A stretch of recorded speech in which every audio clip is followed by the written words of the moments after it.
guys, so welcome sa aking YouTube channel. So nagbabalik na naman po ako sa inyo para sa isa na namang magandang talakayan ng ating pag-uusapan ngayong gabing ito. So ang ating topic ngayong gabing ito para sa Usapang Barko vlog number 2. Ito yung salitang pakikisama. So bakit ko napili yung pakikisama? Kasi ito ang pinakamahalaga na dapat nating isabuhay kapag tayo nasa barko na, no? Especially sa mga baguhan pa lamang na nagsisimula at sa mga datihan na rin na nagbabarko. So kasama to, no, sa ating pang-araw-araw na buhay sa barko, no?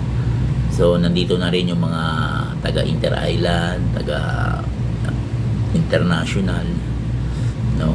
So lahat to applicable, no, kahit saan ka man, kung anong barko ka man, mapabal, passenger.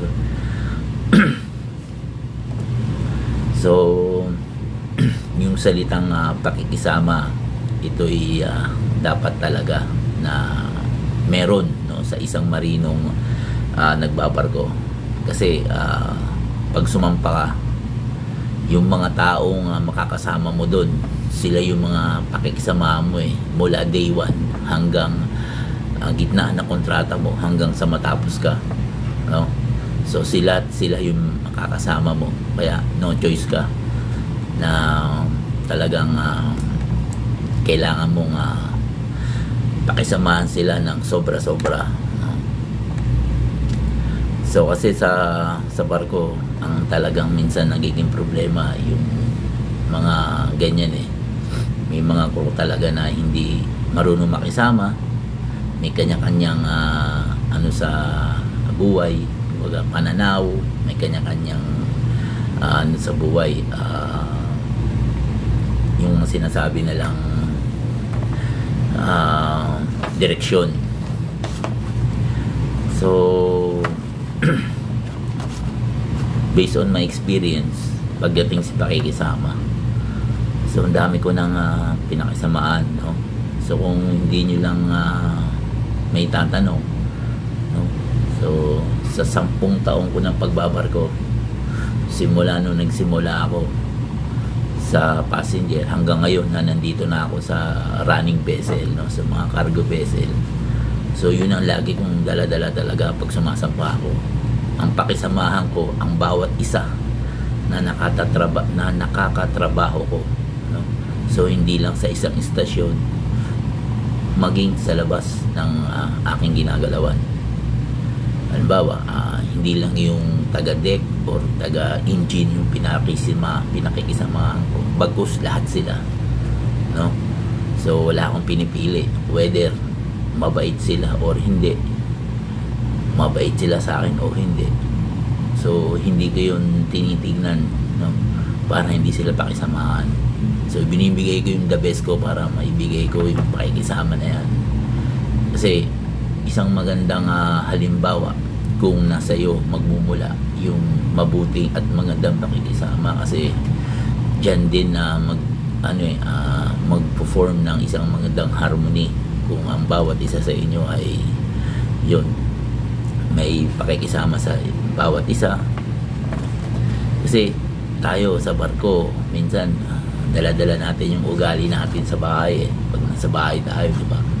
Minsan hindi na natin iniisip yung mga kasama natin, hindi na natin pinakikisama kasi may time na hindi natin sila gusto, hindi na natin trip yung gusto nila, no? Kaya hindi na natin pinakikisamahan. Pero mali po yun, mga kabaro, no?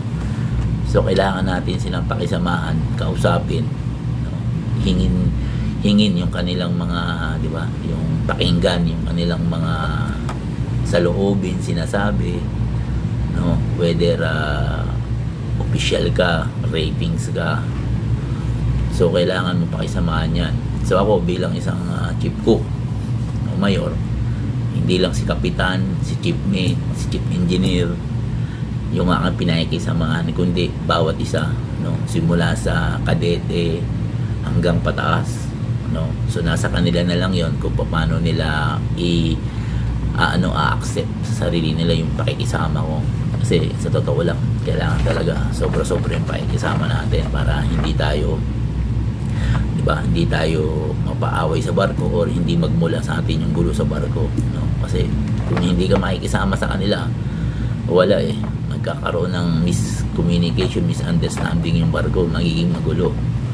So kaya ang pinapayo ko sa mga baguhan o sa mga datihan na rin, no? So napakahalaga yung pakikisama, no, sa barko, no? Hindi lang yung sa gusto mo lang pakisamahan, kundi dapat sa lahat, no? Maging tayo, open tayo sa mga bagay-bagay ba. Napaka sarap ng feeling kung lahat ng tao o lahat ng crew, no, sa barko ay kasundo mo, no? So maliban na lang talaga na may mga crew talaga na kahit anong pakisama mo, hindi ka nila magugustuhan, no? Kasi hindi mo mapiplease yung lahat Oo, meron at meron na hindi talaga magugustuhan ka kahit anong gawin mo pakikisama, no? Kahit mabuti yung ipakita mo, may mga crew talaga na ibinabalik sa'yo, hindi rin maganda. Pero wag mong anuin yun, wag mong iti-take as negative. So gawin mong positibo yun, no? Kasi baka mamaya kaya lang hindi siya ganun kasi, di ba, iba yung kanyang personality. So tingnan mo rin yun. Kaya laging mangibabaw sa iyo yung pagiging yung mapagpasensya or kailangan naintindihan mo ang bawat isa, no? So kaya mas maganda talaga yung meron kang magandang pakikisama, yung mahaba yung pakikisama mo sa lahat, no? Kasi yun ang magdadala sa iyo, no, mula sa day 1 hanggang sa huling araw mo sa barko. Kasi kapag hindi ka marunong makisama or hindi ka nakikisama sa kanila, so magiging hindi maganda yung yung trabaho mo sa barko. Hindi ka magiging masaya, no? So ang payo ko lang, no, sa mga baguhan, lalo na sa mga nagsisimula pa lamang at talagang desidido magbarko, so bago kayo sumampa, dapat sa lupa pa lang sanayin nyo na yung makisama sa mga iba't ibang klase ng tao, no? Kasi minsan sa cargo vessel 23 lang kayo, so 23 tao yan, iba't ibang ugali yan. So paano mo sila pakikisamahan kung ikaw mismo sa sarili mo hindi mo kaya ang gawin, no? So kailangan yun ang ating practicein, no, bago tayo sumampa. So pakisamahan natin, no, lahat, hindi yung namimili lang tayo, kasi hindi maganda yun bilang isang crew, no, ng barko. So sana may natutunan kayo sa usapang barko natin. So dun sa mga subscriber ko na patuloy na sumusuporta sa akin, no, maraming salamat sa inyo. At dun sa mga hindi pa na nakasubscribe sa akin, so humingi po ako sa inyo ng suporta, no, at humingi rin ako sa inyo ng mga suggestion, comments, kung ano yung gusto nyo mapag-usapan, no, sa ating talakayan, no, dito sa usapang barko. So ito yung napili kong niche or i-vlog, no, sa aking pagbabarko, yung kung ano yung mga experiences ko, no, sa mga pagbabarko at ano yung mga dapat nating gawin once na nasa barko na tayo, no.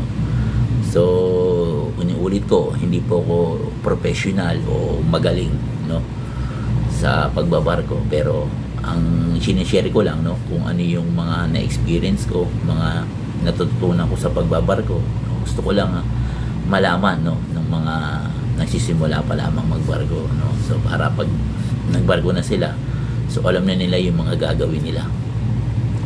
So muli, no, mga kasampa, no, so thank you very much, no, sa patuloy niyo pagsuporta, no, sa aking YouTube channel.